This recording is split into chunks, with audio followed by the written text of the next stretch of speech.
The storm had rolled in without warning. Thick sheets of rain pelting the diner windows as if the sky itself were grieving. Inside, where the morning crowds usually hummed with chatter, only one man sat alone with a plate he could barely afford. Rowan Hale, a single father with tired eyes and calloused hands, had finally saved enough to buy a real breakfast after weeks of living off instant noodles. But before he could take the first bite, he saw her. She stumbled through the diner doors like a ghost blown in by the storm. Soaking wet, trembling, hair plastered to her cheeks. A woman whose despair filled the room before she spoke a single word. Her clothes were torn, her lips pale, and when the waitress asked what she needed, she whispered so faintly it was almost swallowed by the rain. "Help, please." If you believe kindness still matters in this world, and that second chances can save a life, please take a moment to like, comment, share, and subscribe to our channel Bright Hearts. Your support helps us bring more true-to-life stories that inspire the world. Rowan didn't know why he stood up. Maybe it was instinct, maybe desperation mirrored his own struggles, or maybe it was the memory of his little daughter, Mira, who once said, "Daddy, helping someone is like giving them your sunshine." Whatever the reason, Rowan walked toward the stranger with his plate still warm in his hands. He set it gently in front of her. "Here," he said softly, though worry tugged at him. "You need this more than I do." The woman's fingers shook as she reached out. She didn't just look hungry, she looked heartbroken.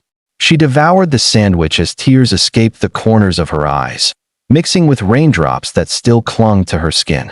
That tight knot in Rowan's chest grew heavier.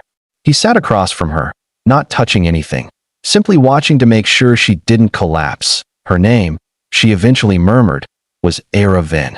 She didn't offer more.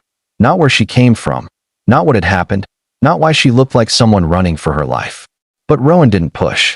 He knew what silence looked like after trauma.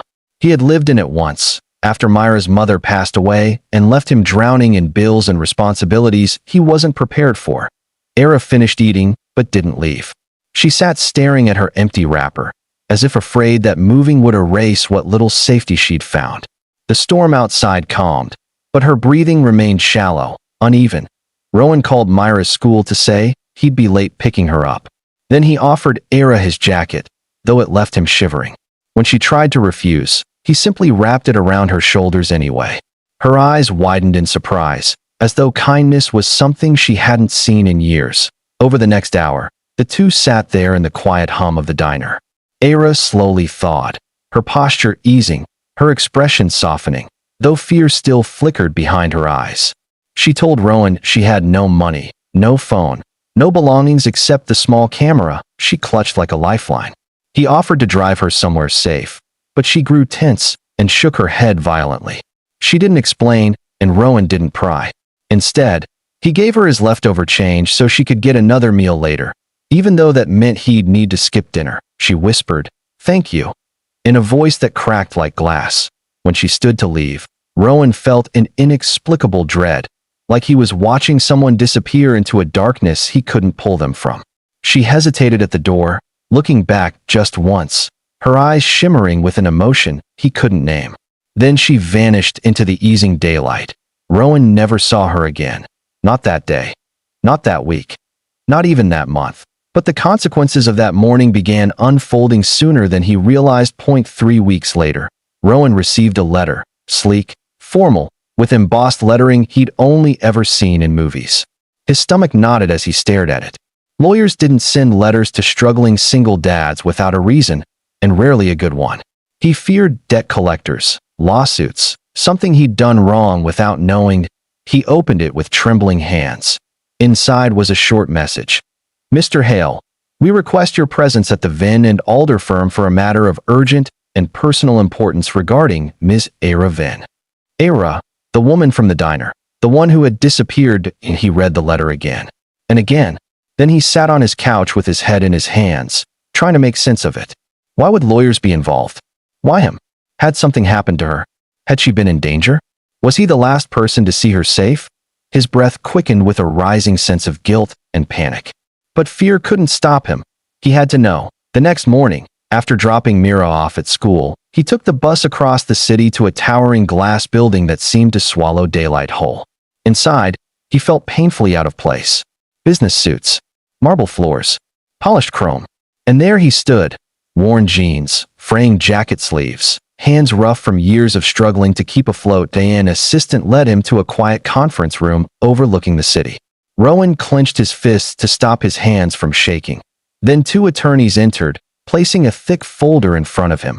"Mr. Hale," the older one began, "we represent Ms. Ara Vin." Rowan stiffened. "Is she okay?" "She is safe," the attorney replied gently. "Thanks in large part to you." Relief crashed into him so suddenly he had to steady himself against the table. But confusion quickly followed. "I don't understand. Why am I here?" The lawyers exchanged a look. Then the younger one slid a photograph from the folder toward him. It showed Ara, smiling radiantly, dressed in expensive clothing, standing in front of what looked like a high-profile art gallery. Rowan blinked. It looked nothing like the broken woman he'd met. "Ms. Vin," the attorney explained, "is a renowned photographer and the sole heir to a substantial family trust. But she has also been battling severe trauma following a violent confrontation with someone who attempted to exploit her work and personal life. After escaping that situation, she disappeared without telling anyone. She refused protection, refused financial assistance. She simply ran." Rowan felt the room tilt slightly, but she looked homeless, terrified. "She was," the lawyer said quietly. "Trauma can strip a life bare, no matter how privileged it once was." The younger attorney leaned forward. "Mr. Hale, Ms. Vin told us that when she truly had nothing, not even hope, you gave her food. You offered warmth. You treated her like a human being rather than a burden or a spectacle." Rowan swallowed hard. "Anyone would have done the same." "Most people didn't," she replied. "You were the only one who did." He didn't know how to respond. The older attorney opened the folder further and slid several papers toward Rowan. "Ms. Vin instructed us to deliver this to you. She has gone to an undisclosed recovery center, where she will remain until she can heal fully. She will not be reachable for some time. But before leaving, she wanted to ensure that the kindness you showed her is not forgotten." Rowan's brow furrowed. "What is all this?" The attorney offered a small smile. "It is a full financial grant established in your name and your daughter's. Enough to cover stable housing, childcare, and 3 years of living expenses while you pursue any career or education you wish."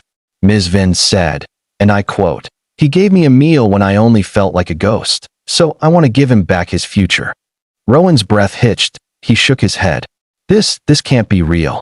I didn't do anything to deserve." "You gave hope to someone who had lost everything," the lawyer said softly.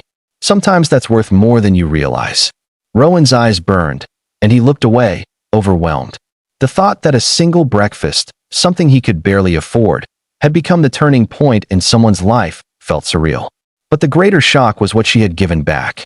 Not money, freedom, stability. A chance to give Mira the life she deserved. He left the law firm with trembling hands, clutching the folder like it contained sunlight. Outside, daylight glimmered across the city, warm and steady. And for the first time in years, Rowan didn't feel the weight of survival crushing his back. Instead, he felt gratitude, responsibility, and a deep, fierce determination not to waste the second chance Ara had given him. In the months that followed, Rowan's life transformed in quiet, profound ways. He and Mira moved into a small but safe apartment where the roof didn't leak and the walls didn't groan when the wind blew. He enrolled in a training program for technical drafting, a field he had once dreamed of but never had the means to pursue. Mira blossomed with new friends, new books, new laughter.